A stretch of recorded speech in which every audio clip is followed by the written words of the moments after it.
Bonjour et bienvenue dans la quotidienne de School TV, l'émission qui vous raconte l'éducation au quotidien. Au sommaire aujourd'hui, un lycée de banlieue, un proviseur très réglo, des drames adolescents et une super assistante sociale. Lina ressort Pause Café, un feuilleton à succès et une grande pub pour le métier d'assistante sociale à l'époque.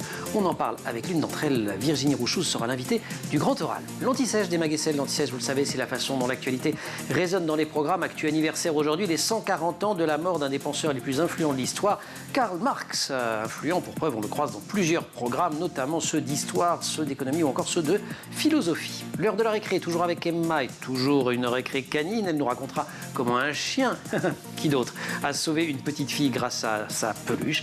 Et puis rendez-vous enfin avec Amélie Paris pour les années collège. Notre chroniqueuse et prof documentaliste célèbre aujourd'hui l'anniversaire d'une star des CDI, des bibliothèques, des librairies. Le livre de poche à 70 ans. La quotidienne de School TV, c'est maintenant, c'est parti. Grand Oral.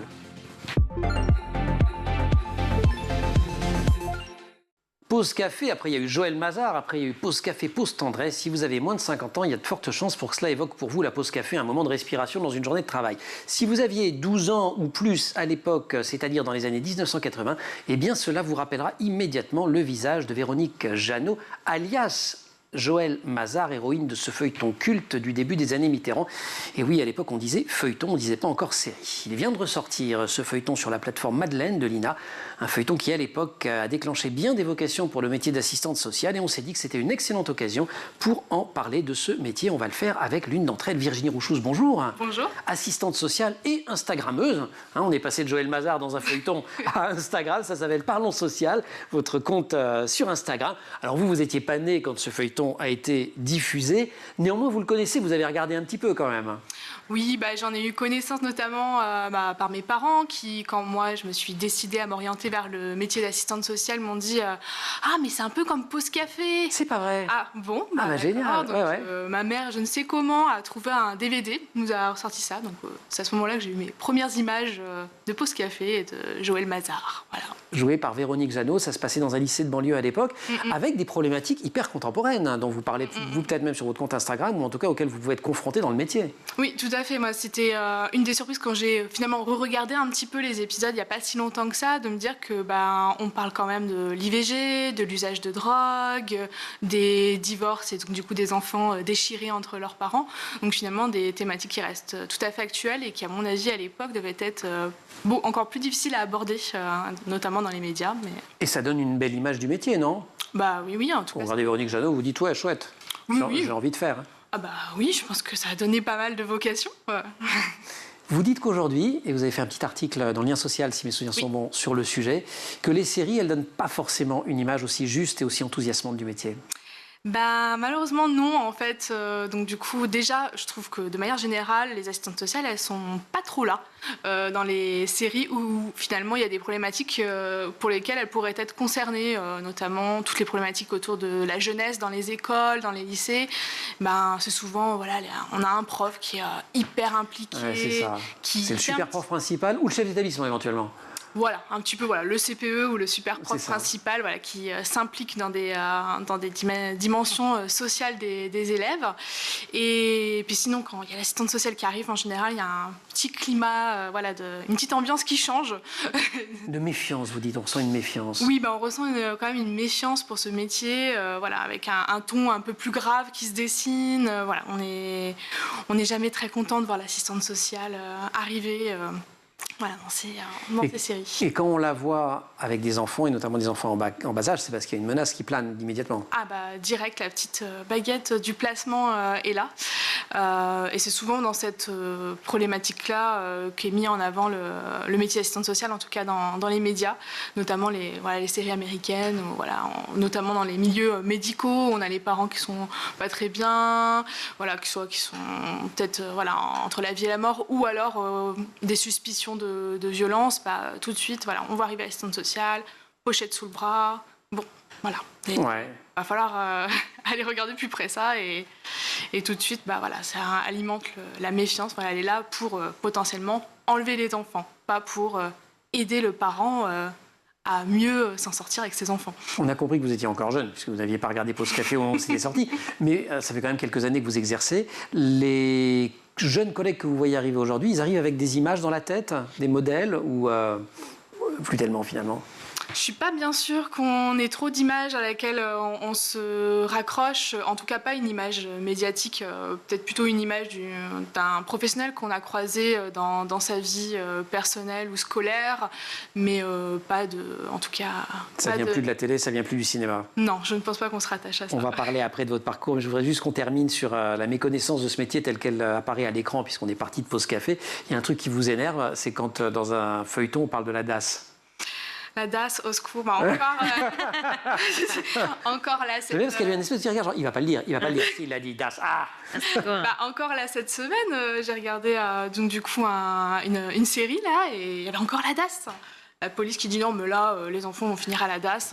Je me dis non. Soyez sérieux, on appelle comment alors la DAS aujourd'hui? C'est l'aide sociale à l'enfance. L'ASE, voilà. Bon, ASE, ce qui ne sonne pas forcément super bien non plus d'ailleurs. Non, c'est pas très glorieux non plus, voilà. Mais au moins c'est plus juste. Virginie Rousseau, assistante sociale et instagrammeuse. Le compte s'appelle Parlons Social, elle est l'invitée du Grand Oral. On se retrouve juste après l'antissèche. Très bien. Emma Guessel.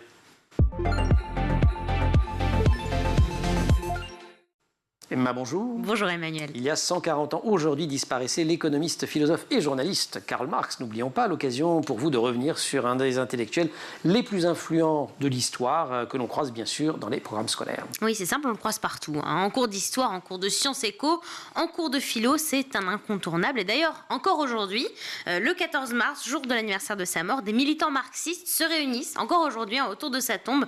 Karl Marx est enterré à Londres où il a vécu une grande partie de sa vie. Londres qui est une terre d'exil pour lui, puisqu'il est né en Prusse en 1818 à Trèves, en actuelle Allemagne. Il vient d'une famille en pleine ascension sociale. Son père est avocat, il descend d'une grande famille de rabbins. Le père de Marx s'est converti au protestantisme, ce qu'il a été obligé de faire pour continuer à exercer son métier d'avocat. Et ses parents ont une grande influence sur le jeune Karl Marx, qui part finalement étudier l'histoire et la philosophie à Berlin, où il obtient un doctorat en 1841. Et déjà à l'époque, les idées révolutionnaires sont là. Mais oui, il devient rédacteur en chef de la Gazette rhénane et il y développe ses idées révolutionnaires et il est victime de censure. Ses activités sont jugées trop subversives et il est obligé de fuir. D'abord à Paris, puis à Bruxelles, avant un retour finalement en France lors de la Révolution de 1848. Mais il est chassé à nouveau et il s'établit finalement à Londres, ville qu'il ne quitte pas jusqu'à sa mort. Lorsqu'il est à Paris quand même, si vous voulez bien qu'on y reste quelques secondes, il rencontre un personnage qui va changer le cours de sa vie, c'est Friedrich Engels. Absolument. Avec le manifeste, il va le co-signer, le manifeste du Parti communiste. Avec qui il collabore pour tous ses écrits quasiment, mondialement connu, le Capital bien sûr, on y reviendra, mais vous l'avez dit, le manifeste du Parti communiste qu'il publie en 1848, on y découvre déjà l'essentiel de ses idées, et c'est ce qui pose les fondements du marxisme. Il invente le terme de lutte des classes, c'est-à-dire cette tension permanente entre la classe ouvrière et la bourgeoisie via la société capitaliste. L'histoire de toute la société jusqu'à nos jours, écrit-il, est l'histoire de la lutte des classes. Dans les apports de Marx, les visions de Marx, il a cette idée que le capitalisme va être mondial et qu'il faut très vite rééquilibrer le rapport de force, qui n'était pas forcément évident à dire au milieu du 19e siècle. Absolument. Et il ne critique pas le travail en tant que tel, mais le travail aliéné dans le système capitaliste. Lorsqu'il n'est pas aliéné, pour lui, le travail a un rôle humanisant, ça permet de développer nos facultés, mais face à l'exploitation capitaliste, il est alors nécessaire que le prolétariat s'unisse par l'action politique et syndicale afin de renverser l'ordre capitaliste et la domination de la bourgeoisie. J'ai bien révisé, je suis prête pour la philo, pour l'éco, tout, le bac en plus, c'est là. Je suis prête. Il est également partisan d'une société sans argent. Pour lui, c'était la philosophie du communisme. Oui, et d'ailleurs, toute sa vie, il a dû se faire aider par son ami Engels pour pouvoir survivre, parce qu'il refusait de travailler. Il écrivait des articles, c'était un excellent journaliste, mais toute sa vie, il sacrifie son bien-être et celui de sa famille au nom de son combat et de ses idées. Il avait une femme, des enfants, mais seules ses 3 filles survivent, parce qu'un de ses fils meurt très jeune, car sous-alimenté. 1864, c'est également Marx qui rédige la charte de la première internationale ouvrière. L'Association internationale des travailleurs qui tente de se coordonner dans la lutte pour le droit ouvrier. 3 ans plus tard sort son ouvrage Le Capital, essentiel, qui théorise le capitalisme. Il meurt en 1883, bien sûr sans avoir vu l'influence incroyable de sa pensée dans le monde entier. Les historiens qui écrivent sur lui disent d'ailleurs que sa pensée a été instrumentalisée au fil des ans et qu'elle a été montée en doctrine. Et c'est ce qui a fait émerger émerger des puissances totalitaires au XXe siècle. Marx qui n'a pas fini de faire débat, en tout cas. Absolument. Emma, merci beaucoup. On se retrouve pour la... Ouais, elle est super impatiente. C'est parce qu'il y a un chien dedans. C'est bon, on se retrouve à la récré. Oui, ça vient à la récré. Grand oral, Virginie Rochouse.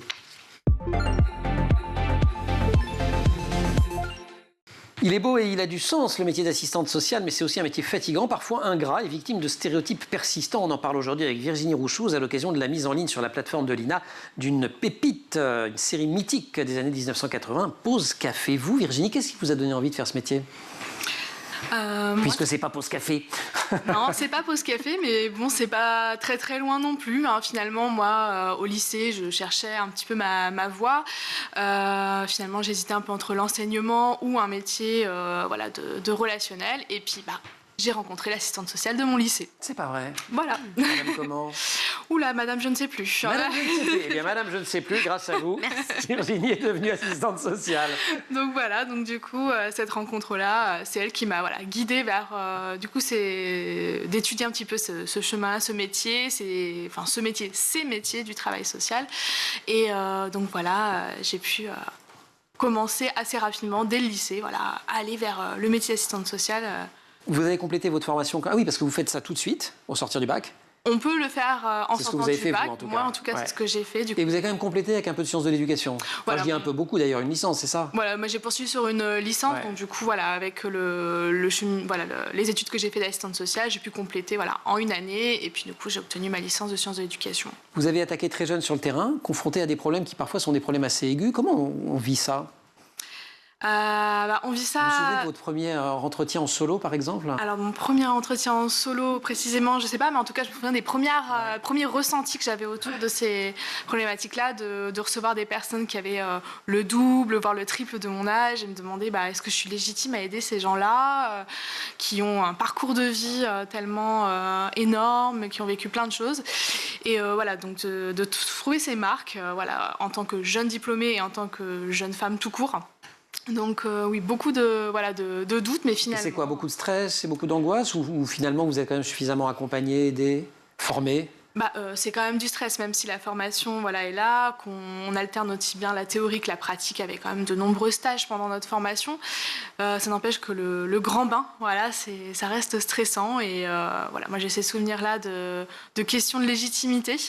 Mais que finalement, j'ai pu forger avec le temps, avec l'accompagnement de mes collègues aussi, et puis l'expérience fait, et puis finalement on est diplômé, donc on est légitime à être là. Absolument. Vous travaillez sur de l'humain, ça veut dire que ça ne marche pas à tous les coups. Comment on apprend aussi à gérer ça, l'échec ? Il n'y a pas à le prendre pour soi, parce que... Oui, l'apprentissage des limites du métier, des échecs, parce que l'échec, ça dépend pour qui l'échec en tant que nous, professionnels, et ce qu'on considère comme un échec pour la vie des gens, et c'est différent. Mais en tout cas, on apprend qu'on ne peut pas tout faire, qu'on n'est pas un super-héros, qu'on est là pour... Vous n'êtes pas Véronique Jeannot, qu'il n'y a pas de scénariste derrière pour non, gérer le happy end. C'est ça, qu'on est là pour les accompagner et puis voir un petit peu comment le chemin se déroule, essayer de décortiquer des choses en route pour que ça se passe. Il faut quand même pas mal de maturité à un jeune ou à une jeune qui réfléchirait...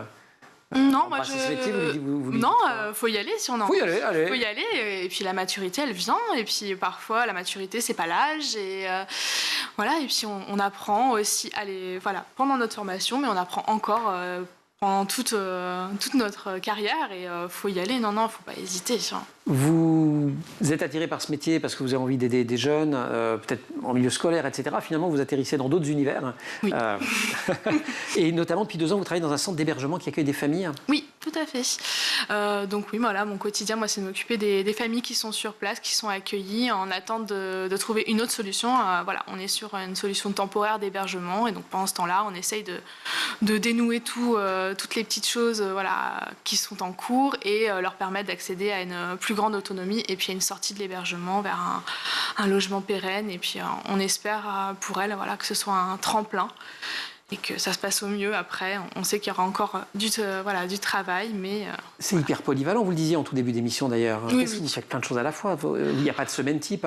Il n'y a pas de semaine type, non, il n'y a pas de semaine type, il n'y a pas même de mission type, parce que ça dépend beaucoup du poste que l'on occupe, de nos missions et de nos publics aussi. Voilà, on accompagne aussi bien le tout jeune enfant jusqu'à la personne âgée en entrée en établissement. Enfin, et on s'occupe de tout, quoi, de la question du logement, la question financière, la question de la protection de l'enfance, la question du maintien à domicile. Il ne faut pas avoir de phobie administrative dans votre métier. Vaut mieux pas. Virginie Rouchouz, assistante sociale et instagrammeuse invitée du Grand Oral. On se retrouve juste après la récré? Oui. Vous aimez bien les chiens, vous? J'aime bien les chiens et les chats. Non, dites les chiens. Mais j'aime bien les chiens. Ouais, super, vous allez vous faire récré.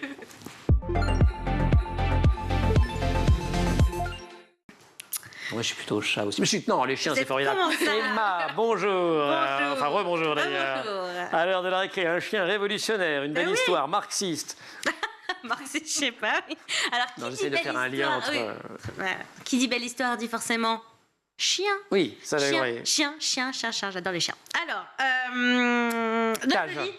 la jolie histoire du jour. Voilà, c'est Taj, qui est un chien policier. Donc, son métier, c'est de rechercher des personnes disparues. Et évidemment, vous avez cherché des chiens très sympathiques quand même. Bah oui. Il y a quelques jours, il a pu retrouver une petite fille de 11 ans grâce à l'odeur de sa peluche. D'accord. On l'a fait renifler la peluche. Zou, il a pisté, il a trouvé cette petite fille. Alors, c'est un protocole qui est bien spécifique quand même. Oui, il est formé, j'imagine. Voilà, il est formé. Donc, le chien fait un tour de la zone où la personne a été vue pour la dernière fois. Il sent toutes les odeurs du secteur. Puis, on lui présente la peluche de l'enfant. Et c'est parti pour la traque. Il faut qu'il puisse distinguer. Donc là, il l'a retrouvé rapidement? Rapidement. La petite fille se trouvait à 200 mètres de là où on l'avait vue pour la dernière fois. Elle avait fugué, donc histoire qui se finit bien. Et au total, Taj a déjà aidé à retrouver plus d'une centaine de disparus. Et voilà, il prendra bientôt sa retraite en 2024. Ça, 2024 Dans moins d'un an. Ouais. Service rendu à la sauf s'il la réforme pas, s'il aura peut-être 2 ans de plus à faire, Taj. Très bonne vanne. Waouh, j'y avais pas pensé, elle est très bonne blague. Donc voilà, donc il prend sa retraite et il sera adopté par une famille. Et j'espère que ça. Que ce sera la famille Kessel. Peut-être, j'ai hâte. Pas mal. Ou la famille Plantec, j'ai de la concurrence dans leur. Ah oui, c'est vrai que le calibre du chien, c'est plus famille Plantec. Elle adore les gros chiens. D'accord, ben voilà, hop. Marine, c'est pour toi. Taj est pour toi.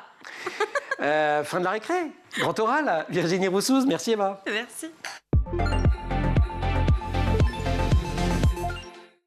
Le diplôme d'assistante sociale est officiellement reconnu depuis 1932, un métier d'abord exclusivement exercé par des femmes. Ce sont à l'époque pour l'essentiel, je cite, des jeunes filles de bonne famille soucieuses d'aller au peuple, le métier auquel elles aspirent, les enjoignant à une mission sociale proche de la mission religieuse. Fin de citation. Cette citation, c'est celle d'un article du Monde portant sur le livre de Lola Zappi, livre intitulé « Les visages de l'État social, assistantes sociales et familles populaires durant l'entre-deux-guerres ».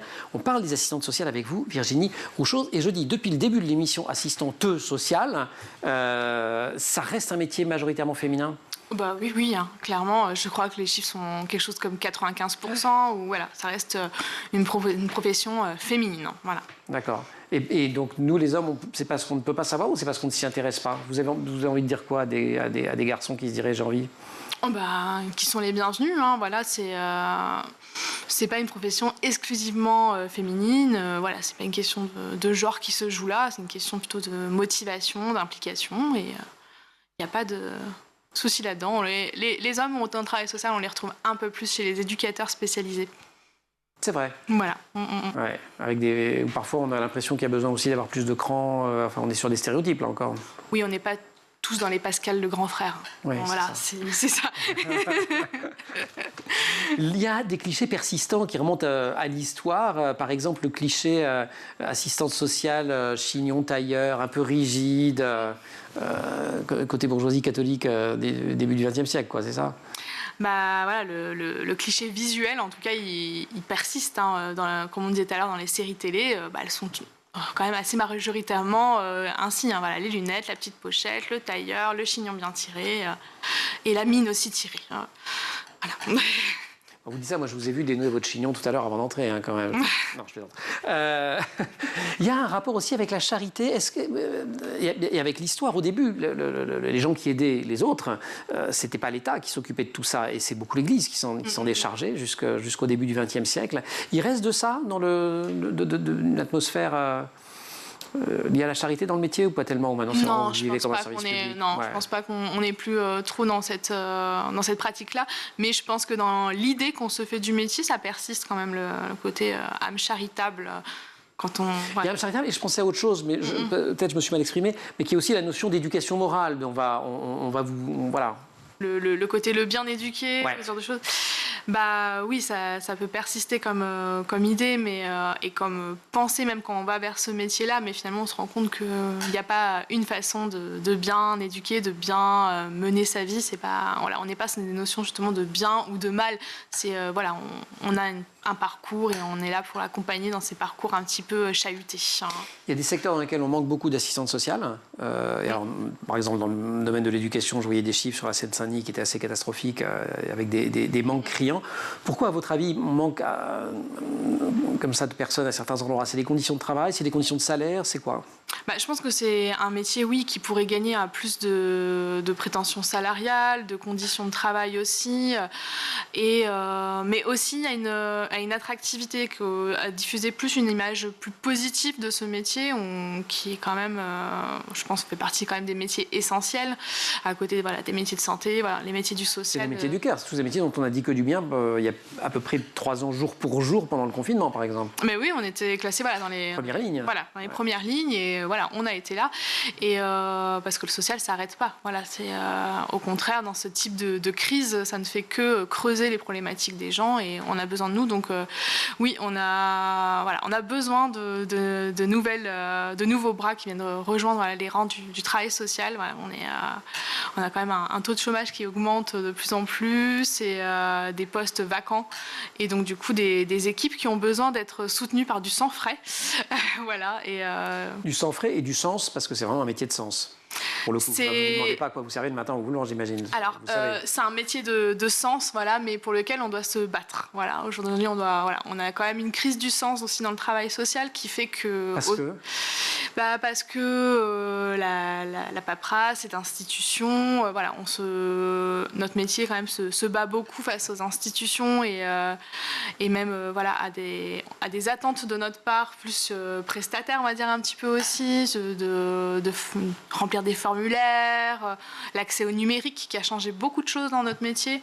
Donc oui, voilà. Quelques revendications quand même. Allez, oui. Et on en retrouve sur le compte Instagram Parlons Social. On va rencontrer, comme chaque semaine, un autre métier tout à fait essentiel, alors là, pour le coup, dans les établissements scolaires, qui est celui de prof documentaliste. Merci beaucoup, merci. Emma. Et prof documentaliste, vous l'aurez reconnu, c'est elle arrive, Amélie Paris, les années collège.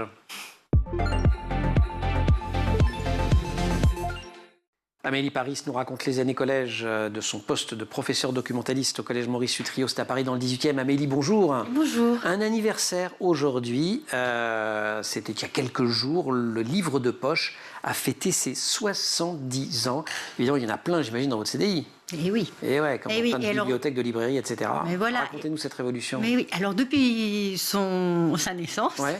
Donc depuis 70 ans, 1,2 milliard d'exemplaires ont été vendus en France, et plus de la moitié des ventes de livres en 2022. C'était du livre de poche. Mais oui, et on en a forcément, vous en avez chez vous, j'en avais chez vous, j'en ai chez moi, et j'en ai évidemment beaucoup au CDI que les élèves empruntent tous les jours. Alors, 70 ans, ça nous fait 53. Qui est-ce qui l'invente alors? Alors c'est Henri Philippaki. À l'époque, il était secrétaire général de la librairie Hachette.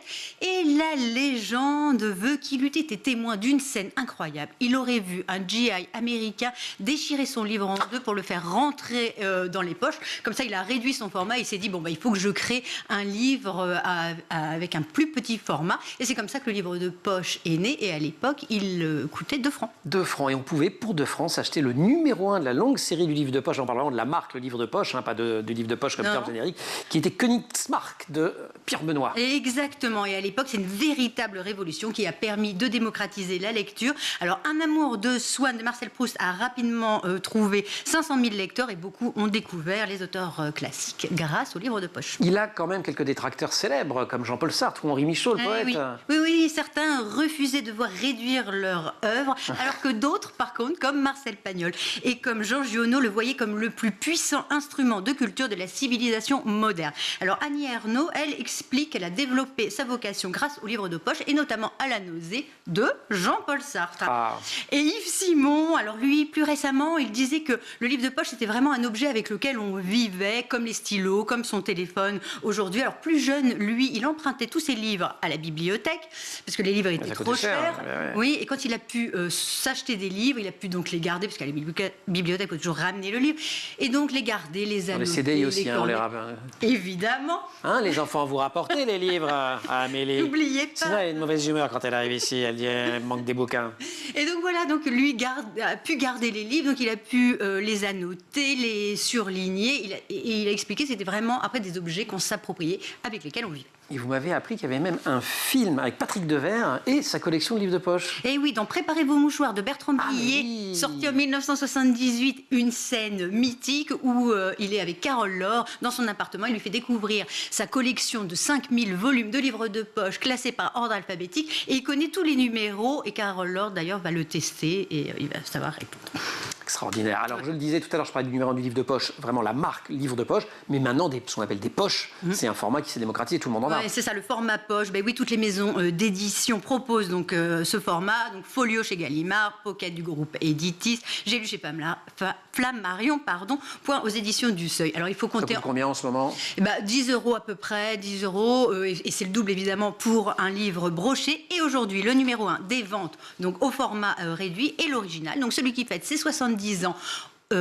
Cette année, celui, vous savez, avec la petite pastille rouge, qui rafle 60% des parts du marché. Ah ouais, tout de même. Les publications, pour une telle longévité, elles devaient suivre, ou elles doivent continuer à suivre la mode, j'imagine. Oui, par exemple, quand la série Lupin est sortie sur une plateforme célèbre, Hachette a réédité le célèbre roman de Maurice Leblanc, et ça a été un véritable carton. Alors, si on remonte un petit peu plus dans le temps, Vipère au point d'Hervé Bazin ou Le Grand Maulne d'Alain Fournier sont en tête des ventes avec 5 millions de ventes, suivi du journal d'Anne Frank et de Germinal d'Émile Zola qui totalise 4 millions des ventes. Ça se confirme au CDI tout ça, avec les emprunts? Ouais. Complètement. Le journal d'Anne Frank fait partie du top 3 des livres de poche les plus empruntés. Alors, il faut dire que l'autobiographie et que la Seconde Guerre mondiale sont au programme en 3e. Ça aide un peu. Et oui. Et d'ailleurs, cette année, alors il y a beaucoup d'anniversaires parce qu'on célèbre aussi les 75 ans de l'apparition du journal d'Anne Frank.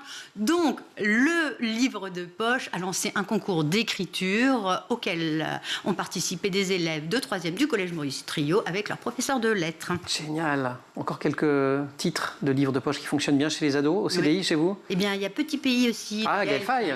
Oui, toujours dans le cadre de l'autobiographie. Qui a gagné le concours des lycéens. Donc Oui. Et puis sinon, celui quand même qui est le plus emprunté, c'est Percy Jackson, notamment le tome numéro 1, Le voleur de foudre. Bon, alors on a vu que certains intellectuels comme Sartre, poètes comme Michaud étaient contre le livre de poche. Les profs, ils en pensent quoi, par exemple? Eh bien, alors, je vais l'interroger. Cédric, qui est prof de lettres. Alors, lui, il aime les livres de poche parce qu'on peut les lire facilement dans le métro et dans les cafés, parce qu'on peut les empiler dans différentes configurations dans sa bibliothèque. Voilà, pas comme Patrick Devers.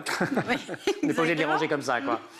Parce qu'on a... être maniaque. Non, parce qu'on n'a pas de scrupule à les corner, les griffonner, les annoter, parce qu'ils sont moins chers et moins lourds à transporter, et parce qu'ils deviennent de véritables objets de compagnie, en quelque sorte, parce qu'ils sont des objets avec lesquels on vit, comme le disait Yves Simon. Génial, merci beaucoup pour cet hymne aux livres de poche. Incitation à participer à ce concours auquel vos élèves participent, mais pas seulement, tout le monde peut y participer. Oui. Et alors ça n'a rien à voir avec le livre de poche, mais il y a quand même une belle version du journal d'Anne Frank qui était sortie en format BD. Oui, Barry Coleman, en roman graphique. Kalman Levy, en roman graphique, ça devait être il y a 3 ou 4 ans, que je vous recommande aussi vivement, puisqu'on était en train de parler d'Anne Frank. Amélie, merci beaucoup. Virginie, merci beaucoup. Merci. Il y a des sciences sociales, vous disiez que c'était très les stéréotypes dans les séries, notamment américaines, dans la littérature. Les stéréotypes? Il y en a ou pas? Dans les figures, c'est un piège, parce que j'ai pas réfléchi non plus. Là, comme ça, non, ça il n'y a pas de nom qui nous viennent. Il faut l'écrire. Vous faites un compte Instagram, faites un roman maintenant.